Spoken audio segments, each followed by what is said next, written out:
Hi everyone, and thank you for tuning in. I'm Stefano Bove. And I'm James Larmer. And we are First Reviews. And we are interviewing Tatjana Anders, all the way from London, talking about her new short film, her psychological thriller, Your Reality. Thanks so much for having me, guys. Yeah. Thank you for joining us. So why don't you just tell us a bit about yourself and just about the film?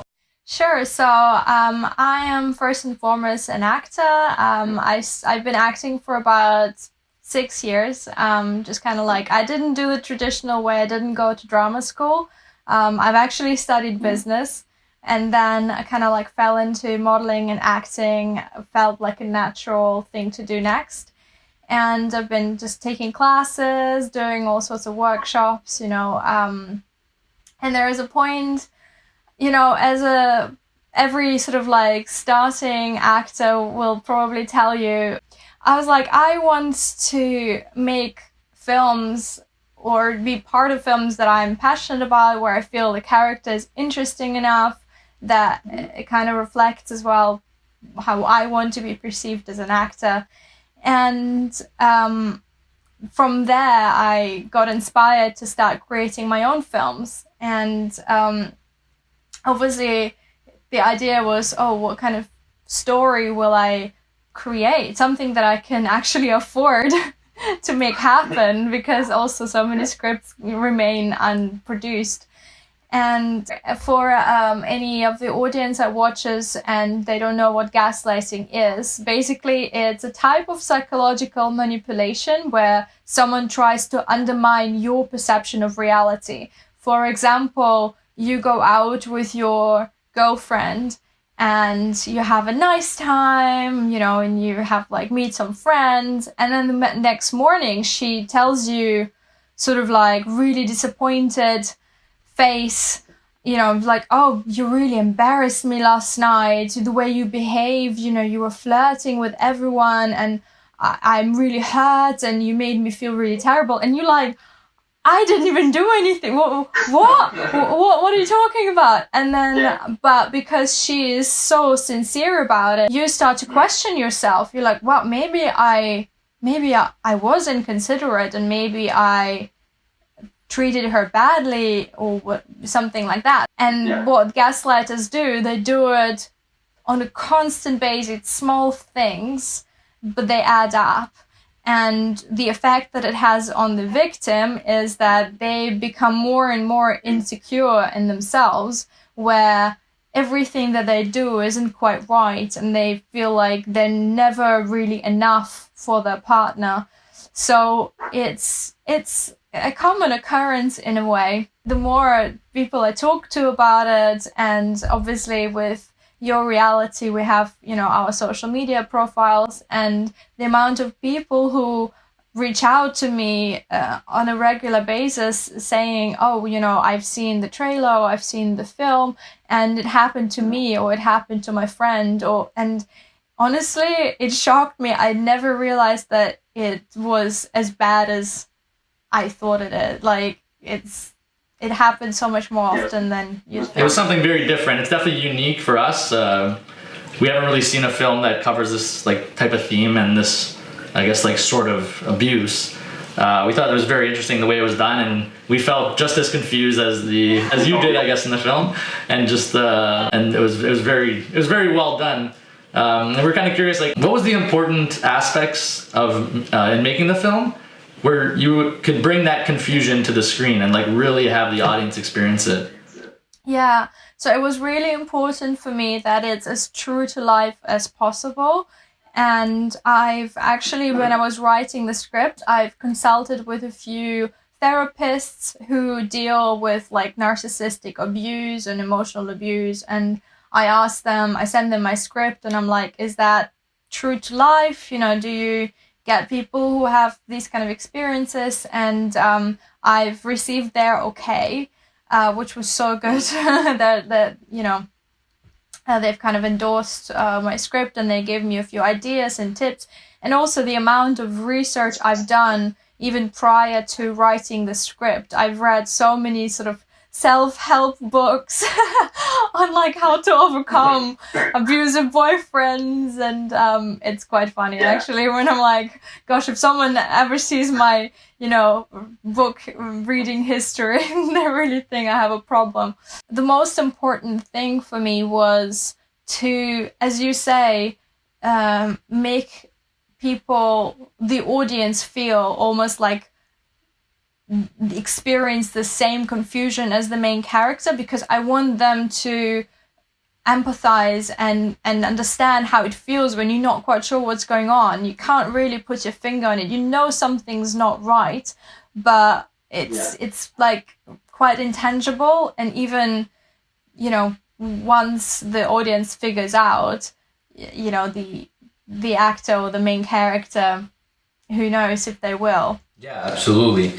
Since you're on that topic, you're talking about the script in the film. I'm curious, what are some differences between a short film and a large feature film that in some ways can be more difficult? Yeah, and it's funny you mention it, because I am actually writing a feature film. I decided to turn this into a feature, and it is difficult, I must say. I mean, with short film, you have both has advantages and disadvantages, because with short film, obviously it's quicker done, it can be punchy and, you know, short and sweet, but you don't have as much depth of character, because you can't really, you know, 10-15 minutes you can kind of relate to the character, but it's not as, you as the audience just don't have enough time to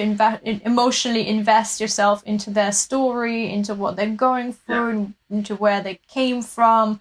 Whereas with a feature film, you have much more opportunity to get people invested into the character. Let's talk a little bit more about all the three characters in the movie, again with the other actors, Kyle James and MJ Lee. You did touch a little bit on them as well. We really liked the character of Sophie. We related the most to her in terms of being that third person viewer. Was that intentional to have this this character kind of trying to figure out the story? I think it will depend on where you come from as the audience. So my idea is that if you watch the film and something similar happened to you, right, you'll probably relate to Alicia the most. But the majority of us who probably, hopefully never experienced something like this, but might think, oh, maybe a friend of ours had a terrible relationship, we'd probably relate to Sophie most. And Sophie, in a way, she didn't really do anything wrong. She just wanted to be there as a supportive friend, which we all can relate to. And in a way, you know, in the end, it's she's kind of like in the same level as the audience. As when she finds out what actually happens, the audience finds out, but the main character doesn't. So in a way, of course, you know, we relate to her the most. We definitely related to Sophie the most because we were trying to figure out what was going on through her, essentially. Yeah, exactly. Yeah, the entire time I was like, I always thought he was gonna turn out to be like mean, but then I was like, maybe he's actually the sane one. Maybe she's crazy. It even got me going, so I was questioning it the entire time. I'm playing around with the idea of making Sophie's character even more ambiguous in the feature film script, where you might even think she's the gaslighter, because I think that's quite yeah, because it's just a matter of perspective in a way. Like, no, that's fair. Yeah. Make them question what's like real or not. Yeah. I don't know. We'll see. Almost like a game of Clue. Yeah. Trying to figure out who's responsible. Yeah, this is what I quite like. I think in terms of the filmmaking in general, I want people to take out from the film what suits them the most in a way, or I want them to figure out what the message is. That's the key, right? Everybody sees film differently, and they all see it from their own eyes, so it's a different perspective, and you just try to relate. Everybody tries to pick up on little things they relate to. So one of the things that I was curious about is how long did it take to shoot the film? The shooting was only 4 days. I don't know, not only, but It's probably a long 4 days. 3.5, I'd say. And I must say, it was the best time and the worst time at the same, because we had a massive trouble with locations, where we found the flat, which was fine. Also quite last minute, to be honest. I don't know, it was kind of me. I didn't want to lose the momentum, and in the end we managed to find this tea shop, funnily enough, and they didn't even have a coffee machine. It was so funny. We had to really kind of like make it look interesting enough and redress things. So we filmed both scenes in one location, because, you know, all the actors were so professional, and the team that I had on board was really brilliant as well. So yeah, we made it work. So that was used for the bar scene too. I didn't even notice. Yeah, I didn't notice either. Yeah, I thought it was a completely different place. Yeah, it was a really good find. Tell us a little bit more about the production team that you have that are behind the scenes that the people don't necessarily see. Yeah, of course. I think I was really lucky with my DOP, Jake Schuler-Lewis, and my director, Tatjana. I love his style. It's very cinematic and it's very kind of just beautifully done. Luckily for me, he wanted to get involved in more like narrative films, so just really lucky, to be honest, to get him on board.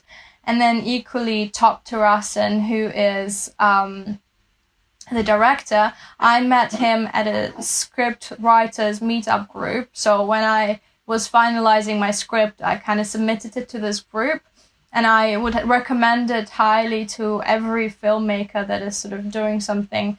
And I met Top there, and I submitted my script, and sort of like everyone was giving feedback on it, and he was like, "Oh, so who's gonna be directing your short film once, you know?"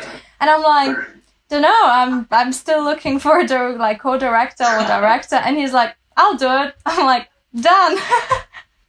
and at that point, I haven't even seen his work. He could have been really terrible. No, I'm kidding. Happy he was actually a good director.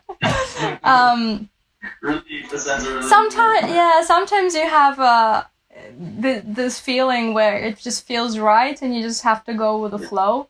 Not always, but it happens. And what I like about Top is that he brought in his own style to the film, and it's really important that he came with his own ideas, where he I don't know if you've seen, like, some of the angles we chose are a bit different, kind of like from above and sort of like beneath the table, and that's him just being like, okay, I want, for example, the character's head to be facing this way and have a lot of like blank space in the background, and I want almost from the onset to start creating kind of like ideas that something's not quite right, not even just, you know, from the emotional perspective, but I feel visually as well is quite important to get the audience feeling like, oh, this is a strange framing, you know, this doesn't quite feel right.